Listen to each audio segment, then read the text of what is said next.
দুই জিনিস জরুরি। এক তো ইখলাস জরুরি, আল্লাহর জন্য বলছি কিনা। দুই নাম্বার হলো উম্মতের ফিকির, মানুষের ফিকিরে বলতেছি কিনা। অর্থাৎ আমার টার্গেট কি, নিজে জনপ্রিয় হওয়া, আমার সুরটা দেখেন, আমার শিক্ষার দেখেন, বাপসাপ দেখেন, এটা না, বরং মানুষের সংশোধন, মানুষের ইসলাহ, মানুষের পরিবর্তন। আমার বলার, আমার মেহনতের দ্বারা যদি 50 বছরেও একজন আল্লাহর বান্দা বদলে যায়, আল্লাহকে পেয়ে যায়, আমার জিন্দেগির সবচেয়ে বড় সার্থকতা এটা। এই ফিকিরে বলা। আল্লাহ নবী সাল্লাল্লাহু আলাইহি ওয়াসাল্লাম হযরতে আলী রাদিয়াল্লাহু তাআলা আনহুকে বলেছিলেন, ইয়া আলী, লা আন ইয়াহদিয়াল্লাহু বিকা রাজুলান ওয়াহিদান খায়রুন লাকা মিন হুমরিন নাআম। হে আলী, তোমার দ্বারা একজন আল্লাহর বান্দা, ওয়াহিদান, সির্ফ একজন মানুষ হেদায়েত পাওয়া, গোটা আরবের সবগুলো দামি উট তোমাকে উপঢৌকন দেওয়া, গিফট করা, তার চাইতে অনেক বেশি উত্তম তোমার দ্বারা একজন মানুষ হেদায়েত পাওয়া, একজন মানুষ বদলে যাওয়া। এটা বড় পাওয়া। 100টা প্রাইভেট কার উপহার দেওয়া, 100টা বাড়ি উপহার দেওয়া, 100 বিঘা জমি পাওয়া, 100 বড়ি স্বর্ণরৌপ্য পাওয়া, তার চাইতে কোটি গুণ বেশি দাম আল্লাহ তাআলার এক বান্দা আল্লাহ তাআলার পথ পেয়ে যাওয়া। এইমাত্র আপনারা শুনতেছিলেন, এই যে ওয়াহশী রাদিয়াল্লাহু তাআলা আনহু, এই একজন মানুষকে কালেমা পড়াবার জন্য রাসূলুল্লাহ সাল্লাল্লাহু আলাইহি সাল্লামের আগ্রহটা কেমন ছিল। তিনবার কোরআনের আয়াত নাজিল হয়েছে শুধু ওনার জন্য, যে তবুও কালেমা পড়ো, যাও তুমি যেমনে কো। আল্লাহ তাআলা যেন বলতেছে, ঠিক আছে তুমি যেমনে বলো আমি এমনি মাফ করি, তবুও কালেমা পড়ো, তবুও। কুল ইয়া ইবাদিয়াল্লাযীনা আসরাফু আলা আনফুসিহিম, একটা দুইটা গুনাহ না, বরং 60 বছরে 50 বছরে যতগুলো গুনাহ, প্রতি মিনিট সবগুলো নিয়েও যদি মাফ চাও আমি মাফ করে দেব, তবুও ফিরে আস, 90 বছর পরেও যদি কোনোদিন রাত গভীরে মাফ চাও আমি মাফ করে দেব, তবুও ফিরে আস। হাদিসের মধ্যে আছে, আল্লাহ নবী সাল্লাল্লাহু আলাইহি ওয়াসাল্লাম ইরশাদ করেছেন, ইন্নাল্লাহা ইয়াবসুতু ইয়াদাহু বিল-লাইল লিয়াতুবা মুসিআন নাহার। আল্লাহ তাআলা সারা রাত, আল্লাহ তাআলা তার কুদরতি হাত আল্লাহ তাআলা বিছিয়ে দেয়, হাত বাড়ায় দেয়। সারা দিন যত মানুষ গুনাহ করছে তারা মাফ চাইবে আর আল্লাহ মাফ করবে, এই আশায়। এজন্য ফিকিরে উম্মতের ফিকির, মানুষের ফিকির। আমি কেন বলতেছি মানুষের ফিকিরে এক এক আল্লাহর বান্দা বদলে যাবে। হাজারো লাখো যুবক আখিরাত তো চেনেই না, জিন্দেগিও চেনে না। বর্তমান হালাত হলে আখিরাত, পরকাল, কবর, হাসর তো বোঝেই না। সে যে একটা মানুষের বাচ্চা, একজন মানুষের বাচ্চার করণীয় কি এর দূরে বোঝে, এটাও বোঝে না, যে এটাও বোঝে না, ভুলে গেছে যে এটাও ভুলে গেছে। এদের পরিবর্তন এদের জন্য ভাবা ফিকির দরকার দরকার। এই কারণে কোটি কোটি মুসলমান পরিচয়ধারী মা এবং বোন প্রতিদিন সকাল 8টা থেকে রাতের 10টা পর্যন্ত বাজারে, হাটে ঘাটে, মার্কেটে, শপিং সেন্টারে বেপর্দা হাঁটতেছে। এদের গন্তব্য কোথায়, শেষ পরিণতিটা কি ওনারা জানেন। জিন্দিগিকে বুঝে নিছে, জীবন মানেই সাজগোজ, জীবন মানেই গহনা অলংকার, জীবন মানেই কিছু প্রসাদনী, এরই নাম জিন্দিগি। অলংকার আছে, কিছু জামা কাপড় আছে, কিছু powder, fair and lovely, makeup box আছে, খালাস, জিন্দিগি সার্থক। জীবনের চাওয়া পাওয়া পূর্ণ হয়ে গেছে। আমার 6 ভরি স্বর্ণ আছে, দামি দামি 3 পিস শাড়ি কাপড় আছে, আমার ভালো মানের প্রসাদনী মানে শরীরে মাখার বিভিন্ন রকমের পাউডার, স্নো, এগুলো আছে, আর কিছু দরকার নেই। এটাই জীবনের চাওয়া পাওয়া। প্রতিদিন বাজারে যাইতেছে, নতুন আর কি কালেকশন আছে বাজারে, নতুন আর কি বের হয়েছে, নতুন। এই এক ফিকির। এই মা আর বোনদেরকে ফেরানো দরকার, ওনাদেরকে বলা দরকার যে মা, আপনি যে পথে হাঁটতেছেন এটা জাহান্নামের পথ, এটা বরবাদির পথ, এখান থেকে ফিরে আসে। হাজারো ব্যবসায়ী শুধুমাত্র সংসারের প্রয়োজন পূরণের জন্য প্রতিনিয়ত অবৈধ, ইসলাম নিষিদ্ধ পদ্ধতিতে ব্যবসা লেনদেন উপার্জন করতেছে। কত আইটেমের যে সুদ হইতে পারে তার কোনো কুল কিনারা নেই, কুল কিনারা নেই। এত সুন্দর আকর্ষণীয় অফার, এমন লোভনীয় কথা, এমন চমৎকার শুদ্ধ বাংলা, এমন স্মার্ট জামা, স্যুট, বুট, কোট, প্যান্ট, আপনি যে তাকে বুঝবেন কিছু, তার কোনো উপায় নেই, কিন্তু সুদের মধ্যে লাগাই দিচ্ছে। স্যার, আমাদের কাছে আলেম আছে, আমাদের স্টকে হুজুর আছে, আমরা ওনাদের থেকে জেনে নিছি এটা শুদ্ধ, আপনি নিশ্চিন্তে আমাদেরটা নিতে পারেন। এ দিলওয়ারি আপনারে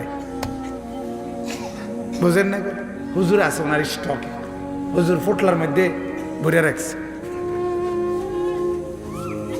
এইভাবে লক্ষ কোটি ব্যবসায়ীকে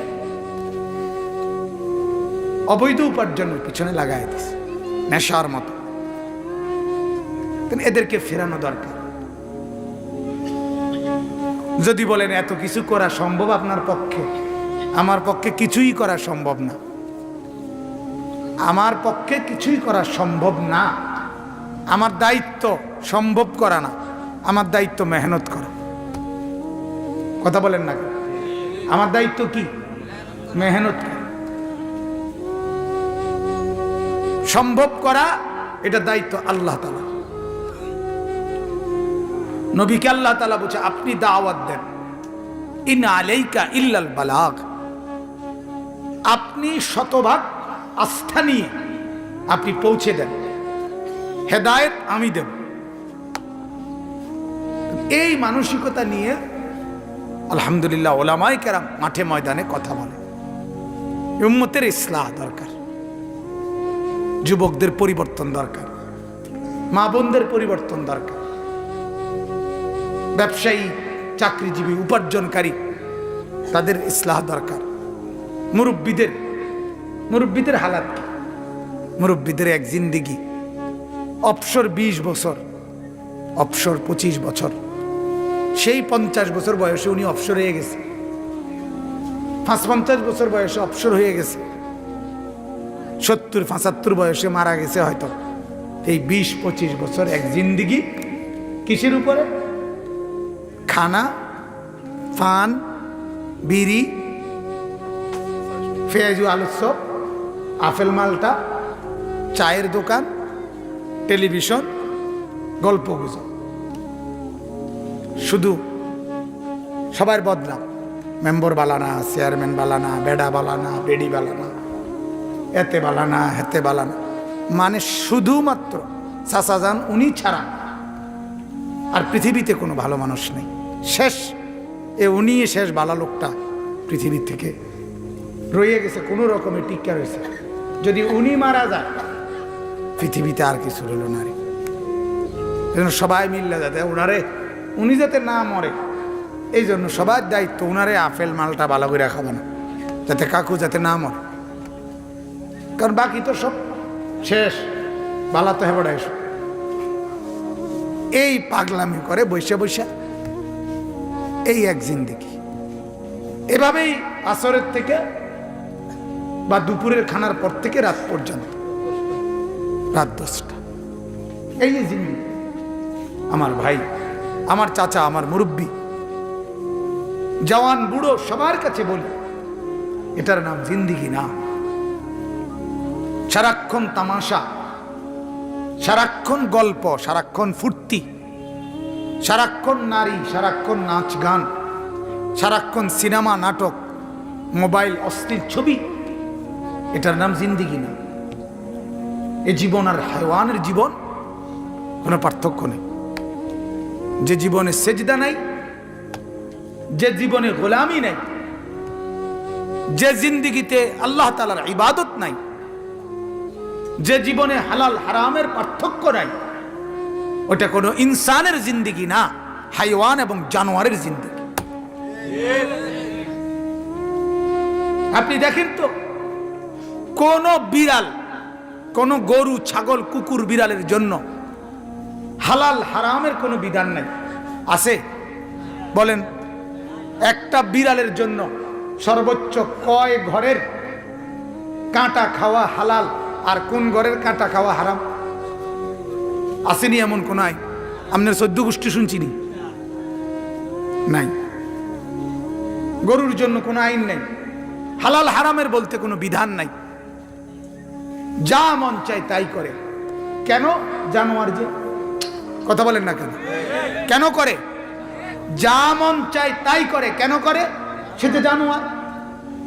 অতএব জানোয়ার যা মন চায় তাই করে, ইনসান যে, মানুষ যে, সে যা মন চায় তাই করতে পারে না। আর করলে সে মানুষ থাকে না, মানুষ থাকে। অতএব আপনি আপনার ছেলের দিকে নজর দেন, আপনি আপনার মেয়ের দিকে নজর দেন, আপনি আপনার পরিবারের দিকে নজর দেন। ছেলের চেহারার দিকে তাকান।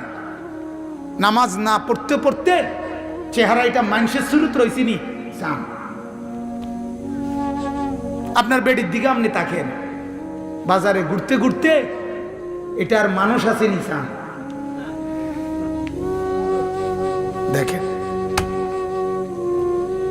হ্যাঁ, ভেবে দেখেন।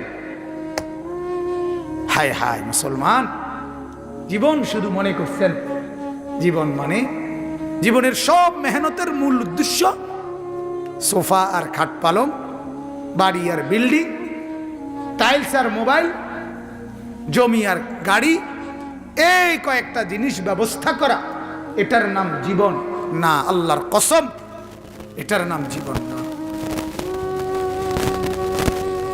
এটা জীবন, কমপক্ষে মুসলমানের জীবন এটা না। বেঈমান একটা হইতে পারে,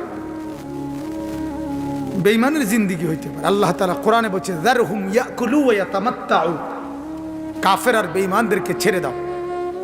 যারহুম, ছাড়ো ওরা, ইয়াকুলু ওয়া ইয়াতামাত্তাউ, এরা খাইতে থাকুক, এরা উপভোগ করতে থাকুক। ওই দেখেন, ওই ওই কোনায় দেখেন, ওই দেখেন ছেলেরা, ওই দেখেন, মানে হেরা হ্যাগো দুষ্টামি করে। বোঝেন না? কলিজা যখন পাথর হয়ে যায় তখন আর কোনো কিছু ওটার মধ্যে আসর করে না। সোজা হিসাব আমার ফুর্তি, আমার জীবন, আমার বন্ধু, আমার ফ্রেন্ড, আমার মোবাইল, এটাই আমার জীবন। আল্লাহ আমাদেরকে মাফ করে দেয়। এজন্য এটাই বুঝাইতে চাইলাম, আমরা ভাবা দরকার, ফিকির দরকার, ইসলাহ দরকার। ইমানদারের জীবন, মুসলমানের জীবন এত অগোছালো না, এত বেকার, এত ফালতু, এত বেহুদা মুসলমানের জীবন হতে পারে না। বিশ্বাস করে, ইমানদারের 1 মিনিট ফেলে দেওয়া অবসর ফ্রি, আল্লাহর কসম এমন একটা মিনিট নেই। ইমানদারের কোনো ফ্রি নেই। ইমানদারের কি নেই? অপশন নেই। ইমানদারের অপশন নেই। মুসলমানের বাচ্চার কোনো অপশন নাই, মুসলমানের মায়ের কোনো অপশন নাই, মুসলমানের বাবার কোনো অপশন নেই। মুসলমান যার পরিচয়, তার কোনো দুনিয়ায় অপসর মেলে না। অপসর মিলবে সেদিন মালাকুল মউত রুহু কবজ করবে যেদিন। ওয়াবুদ রাব্বাকা হাত্তা ইয়াতিয়াকাল ইয়াকিন। আল্লাহ তাআলা বলে, মৃত্যু আসা পর্যন্ত হে নবী আপনি আমার বন্দেগী করতে থাকুন। ইবাদত করবেন কতক্ষণ? কথা বলেন না, মৃত্যু আসা পর্যন্ত। তাহলে অবসর কখন? শুক্রবারে, 16 ডিসেম্বর, 21 ফেব্রুয়ারি। কথা বলেন না, অবসর কখন? অবসর আছে কোনো আমাদের? 5 ওয়াক্ত নামাজ আমাদের মওকুফ কোন দিন? সরকারি ছুটির দিন। তাইলে ছুটি নেই। ছুটি ইমানদারের কি নেই বলেন না? ছুটি নেই। ইমানদারের কোনো ছুটি নেই, অবসর নাই বন্ধু। এই জন্য এই ছেলেরা তোমরা বুঝো ভাই, বাবারা আপনারা বুঝেন, আপনারা বুঝেন। আপনাদের পায়ে ধরে বলি, অনুরোধ করি, দিবা নিশি প্রতিদিন আমি এই এক কথাই বলি। আমি এই এক কথারই ফেরিওয়ালা, যে ছেলের দিকে নজর দেন, মেয়ের দিকে নজর দেন, বিবির দিকে নজর দেন। বিশ্বাস করেন এটা আপনার মূল ডিউটি। সোফা একটু দুর্বল হইলে অসুবিধা নাই, টাইলস একটু কম দামি হইলে অসুবিধা নাই, বিল্ডিং না হইয়া মাটির ঘর হইলেও সমস্যা নাই, কিন্তু সন্তান বেনামাজি হলে অসুবিধা আছে। আপনার সোফা যদি দুর্বল হয় কবরে জিজ্ঞেস করবে না, হাসরে জিজ্ঞেস করবে। আপনার ঘরে যদি মৃত্যু পর্যন্ত টাইলস না থাকে আপনারে হাসরের ময়দানে জিজ্ঞেস করবে না। কিন্তু খোদার কসম, আপনার ছেলে যদি নামাজ না পড়ে আপনাকে হাসরের ময়দানে জিজ্ঞেস করবে। আপনার বিবি যদি পর্দা না করে, আপনার ছেলের বউ যদি পর্দা না করে, আপনার মেয়েরা যদি পর্দা না করে আপনাকে হাসরের ময়দানে জিজ্ঞেস করবে, কি বান্দা এমন হলো কেন? জিজ্ঞেস করবে। আল্লাহ নবী সাল্লাল্লাহু আলাইহি ওয়াসাল্লাম বলেছেন, অতএব আপনি যে ব্যাপারে জিজ্ঞাসিত হবেন, আপনাকে যে বিষয়ে প্রশ্ন করা হবে, অকুল্লুকুম মাসউলুন আন রাইয়াতিহি, নবীজি বলছেন তোমাদের প্রত্যেকের অধীনস্থ যারা, তোমার অধীনে যে, আমার 4টা ছেলে মেয়ে আর আমার একটা বিবি, আমার ফ্যামিলি, আমার ঘরে, এখন আমার বাসায় ওরা থাকে। কথা বোঝেন না? আমার বাসায়, যেটা আমি যে বাসায় থাকি, ক্যান্টনমেন্ট ময়নামতি সাহেবের বাজার, ওইখানে আমার বিবি থাকে আর আমার 4টা ছেলে মেয়ে থাকে। এর মধ্যে ছোট মেয়েটা আমার কোলে, 1 বছর। তাহলে এরে আপাতত বাদ দেন, বাকি 3টা ছেলে মেয়ে আমার, 4জনই। আমার মেয়ে 13 বছরের, আমার ছেলে 11 বছরের কাছাকাছি। তা আমি সকালবেলা ফজর বাদ, এই আমার বিবি, আমার ছেলে, আমার মেয়ে, আমি 4 জন বসে তালিম করি ফাজাইলে আমাল থেকে। আমার ছেলের 1 পারা কোরআন শরীফ শুনি, এরপরে আপনার কিছু সামান্য কথাবার্তা বলি, এরপরে বিশ্রামে যাই। এটা আমার জিম্মাদারি। ফজরের নামাজে জামাতে যাওয়ার আগে একবার বিবি আর মেয়েরে উঠাই, সালাম ফিরাইয়া আবার সাথে সাথে আবার ফিরে আসে দেখি উঠছে কিনা, না উঠলে আবার উঠাই। এটা আমার জিম্মা, এটা আমার মূল মেহনত। আমার ঘর দুর্বল হোক, আমার বিল্ডিং না হোক, হায় মুসলমান আপনারা বুঝলেন না? ছেলেরা তোমরা বন্ধু বুঝলা না, তোমরা বুঝলা না। তোমার সাথের বন্ধুটাই তোমার সব।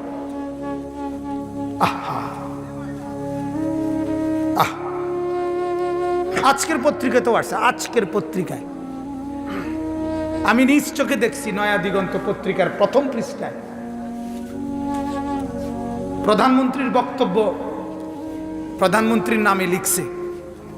প্রধানমন্ত্রী নিজের থেকে বলছেন, সারা পৃথিবী, শুধু বাংলাদেশের প্রধানমন্ত্রী না, সারা পৃথিবী বলছে আগামী বছর সারা পৃথিবীতে অর্থনৈতিক সংকট, অর্থনৈতিক মন্দা, ক্ষুধা এবং দারিদ্রতা, দুর্ভিক্ষ দেখা দিতে পারে। রাশিয়া ইউক্রেনের উপরে মরণ কামড় দিছে, ইউরোপ মরণ কামড় দিছে। ইউরোপ রাজত্ব ছাড়বে না, রাশিয়া মরণ কামড় দিছে, ইউরোপকে আর মাতব্বরি করতে দিবে না। আর আমার ছেলেরা মনে করছে রঙের ঘুড়ি উড়াইতেছে, বুঝেন নাই? ছেলেদের হালাত কি দেখেন। কে ফিরাবে এদেরকে বলেন? বাবার কষ্টের ঘাম ঝরা টাকা সমস্ত ছেলে, যদি বাংলাদেশে গজব আসে, যদি বাংলাদেশে দুর্ভিক্ষ আসে, যদি বাংলাদেশে অভাব আসে, তাহলে এই কোটি কোটি যুবক মোবাইলের এই সমস্ত এমবি উলঙ্গ ছবি আর নগ্ন নাচ গান দেখার কারণে বাংলাদেশে অভাব আসবে। আমি বললাম মূল কারণ এই অসভ্য ছেলেরা, এরা এই দেশে দুর্ভিক্ষ আনবে। বললাম দেখেন, আপনারা দেখেন, বিপদে আমিও পড়ব, আপনারাও পড়বেন, অভাবে আমিও পড়বো, আপনারাও পড়বেন। আপনারা কেউ কোনো গুরুত্ব দিচ্ছেন না, কেউ না। ছেলে পেলেদের চেহারা দেখলে বোঝা যায় শুকাইয়া এক একটার সুরত দেখেন। এখানে দেখেন মিয়া, দাঁড় করায় দেখেন, দেখেন এখানে যদি 15 বছর থেকে 30 বছরের ছেলে 50টা হয়, এশার নামাজ পড়ে নাই 45টা। দাঁড় করা, এখন দাঁড় করা, এখানে দাঁড় করান। এগুলো কিরে বেটা, নামাজ পড়বি কোন দিন? তুই মুসলমানের বাচ্চা না? এই ছেলেরা, তোরা নামাজ পড়বি কোন দিন? তোরা মানুষের বাচ্চা না? জীবন মানে কি শুধু বেড়ি? হ্যাঁ, জীবন মানে শুধু বেড়ির পিছনে আড়ো না? জিন্দিগি মানে উলঙ্গ ছবি? হায় হায় হায়, ছেলেদের জীবনে এটা একটা মোবাইল, একটা মোটরসাইকেল, এই দুইটাই সম্পদ। একটা মোটরসাইকেল যার আছে 7,000 ধন পাইছে। সোজাই ঢাকা থেকে মোটরসাইকেল ছাড়ে, কক্সবাজার গিয়ে থামে। হ্যাঁ, প্রতিদিন রাতে, প্রতিদিন শত শত ছেলে মোটরসাইকেল চালায়। এজন্য ভাবা দরকার। আমার কথা হলো, আমার চিৎকার আমি দিতে থাকি, যেন আমি আল্লাহ তাআলার কাছে কমপক্ষে এতটুকু তো বলতে পারবো, মালিক আমি চিৎকার দিছি, আমি অনেক চেঁচামেচি করছি, অনেক হাতে পায়ে ধরছি, কিন্তু মা বাপদের উদাসীনতা, অভিভাবকদের অমনোযোগিতা আজকে বরবাদের সবকিছু। একজন হুজুর কেমনে কুলাবে? যার ঘরের সন্তান সে যদি দায়িত্ব না নেয়। কথা বলেন না? আমি বললাম আপনাদেরকে, আপনারা ফজরের নামাজের সময় আপনার ছেলে মেয়ে আপনার ঘরে ঘুমায়, আমার ঘরে নেই, তো আমনে না উঠাইলে আমার বলার মধ্যে কি আছে? আমার মাদ্রাসা আছে সাবের বাজার, 330 জন ছেলে পড়ে আমার মাদ্রাসায়। এই ছেলেদের মধ্যে যারা ছোট ছেলে, প্রতিদিন নুরানির বাচ্চারা দেরি করে আসে, কিছু ছেলে অনাবাসিক, যেগুলো প্রায় ছেলেরা জিজ্ঞাসা করলে কিরে ভাই দেরি করো কেন? ছোট বাচ্চা তো বলে ফেলে সত্য কথা, কাজে আব্বু তো ওঠে না, আম্মু তো ওঠে না। বোঝেন নাই কথাটা? 7টা বাজে গেছে, 7:30 বাজে গেছে, এখনো যদি মায়ে ঘুম থেকে না ওঠে, বাবাই যদি ঘুম থেকে না ওঠে, তো এই বাচ্চা কোরআন পড়তে এত ভোরে ভোরে কেমনে আসবে? কেমনে আসবে? এজন্য অনুরোধ আপনাদের কাছে, ছেলেরা ভাই তোমাদের কাছেও বললাম, দয়া করে ফিকির করো, রাগ হইও না, রাগ হইও। যে মা বাপ তোমাকে আজকে শাসন করে না, বলে না কিছু, মনে রাখো ওই মা বাপ তোমারে বরবাদ করে দিচ্ছে। মূলত ওনারা তোমার কল্যাণ করতেছে না, ক্ষতি করছে, ক্ষতি। আমার মাকে দেখছি আমি বারান্দায় বসছি, মোড়া দিয়া, মা ঘুরে বসতে বলছে। ওই বাসার কাজের মহিলা দেখা যায়, আমারে মা বলছে ঘুরে বয়, মার দিকে তাকাইয়া বয়। মা নজর রাখছে, সাদা টুপির বদলে একটা টুপিতে একবার ছোট্ট ছোট্ট ফুলওয়ালা একটা টুপি কিনছিলাম আমি জীবনে একবার। আমার আব্বা বলছে হ্যাঁ তোমাদের পয়সা হয়েছে, এটা বোঝা গেছে, সাথে সাথে খুলে ফেলছি, বুঝছি আব্বা নারাজ হয়েছে। এই যে এখন বললেন আমার বড় ভাই, আমার আপন বড় ভাই আলহাজ হজরত মাওলানা মাহবুবুর রহমান আশরাফি, আমি যখন আলেমে পড়ি ভাইয়ার চাঁদপুর ফরিদগঞ্জ, উনি ছিলেন তখন শেখুল হাদিস, আমার বড় ভাই। আমি 4 তলা থেকে বোর্ডিং থেকে একটা রঙিন পাঞ্জাবি, সাদা পাঞ্জাবি, এদিক দিয়ে এমব্রয়ডারি করা একটু, এইটা গায়ে দিয়ে মাত্র 4 তলার থেকে হোস্টেল থেকে নামছি, একেবারে নতুন মাত্র খুললেন, এই প্রথম গাও দিছি আসরের পর। বড় ভাই নিচতলায় থাকতেন, আমার ডাক দিছে, আনি সেদিকে আসছি, আসতে দেরি টাই না, গায়ের থেকে পাঞ্জাবিটা ছিঁড়া টুকরা টুকরা করে ফেলছে। মানে এদিকে এমব্রয়ডারি কেন? অনেক কাঁদছি আমি, মার কাছে পর্যন্ত বিচার দিছি, মা ভাইয়া আমার জামাটা ছিঁড়ে লাইছে। তাহলে এই পরিমাণ চুল কাটাই আসছি, আবার যা বুঝছে না, ইন্দিয়া চুল একটু একটু বড় বড় দেখা যায়, আবার যাও, আবার গেছি সেলুনে, আবার গেছি। আমি 3বারও চুল কাটছি, 3বার কইছে হইছে না, আবার যাও। এই রঙের ঘুরি উড়ানো, হ্যাঁ চলো ভাই ঠিক আছে, বলার দরকার, বলার চেষ্টা করতেছি। এজন্যই বলতেছিলাম মূলত মাওলানা ইমাম কথা বলছে, এই প্রসঙ্গ নিয়ে বললাম। আসলে মূলত ফিকির চাই, ফিকির, উম্মতের ইসলাহ দরকার, মানুষের পরিবর্তন দরকার। আমরা ভুলে গেছি জিম্মাদার, ভুলে গেছি। কোরআনুল কারীমের মধ্যে আছে, আল্লাহ তাআলা বলেন ওয়ালা তামুদ্দান্না আইনাইকা ইলা মা মাত্তা'না বিহি আজওয়াজাম মিনহুম যাহরাতাল হায়াতিদ দুনিয়া লিনাফতিনাহুম ফীহি ওয়া রিজকু রাব্বিকা খায়রুম ওয়া আবকা। নবীকে আল্লাহ তাআলা বলেন, হে নবী, চতুর্দিকের দুনিয়ায় আমি যত মাল, যত সম্পদ, যত কিছু দিয়েছি, এর কোনো কিছুর দিকে আপনি চোখ বড় করে আপনি তাকাবেন না। বাপরে, বিল্ডিং মিলি করছে কি তারিতে? নবী আল্লাহ তাআলা বলে সাবধান, এমন দৃষ্টিতে তাকাবেন না। এরকম বললে কিন্তু মানুষের চোখ লম্বা হয়ে যায়।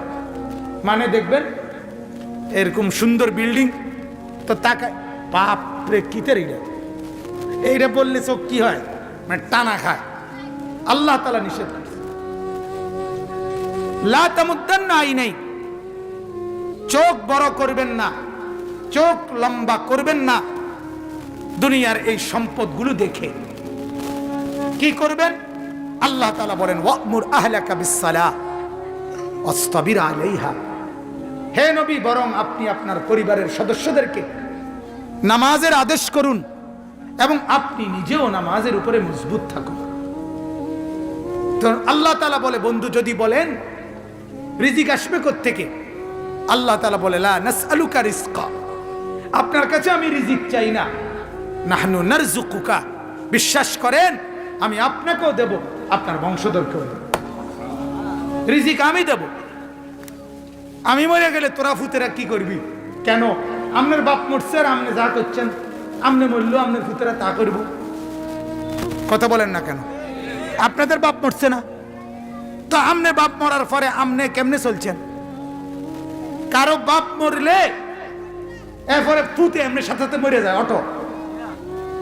কথা বলেন না কেন? বাপ মরলে কি ফুতে সাথে সাথে মারা যায়? ফুতে আর বাঁচে না। তাহলে আপনি যে বললেন আমি মরে গেলে তোরা কি করবি, অতএব আমি থাকতে সুদে পারি, ঘুষে পারি, সিটারিতে পারি, বাটফারি করে পারি, ঠকাইয়া পারি, ধোকা দিয়ে পারি, যেমনে পারি, আমি থাকতে তো করে বাড়ি ঘর দালান করে দিয়ে যাইতে হবে, কারণ আমি মরলে তোরা কিছু করতে পারতি না। এটার চাইতে বড় মিথ্যা কথা আর কিছু হইতে পারে?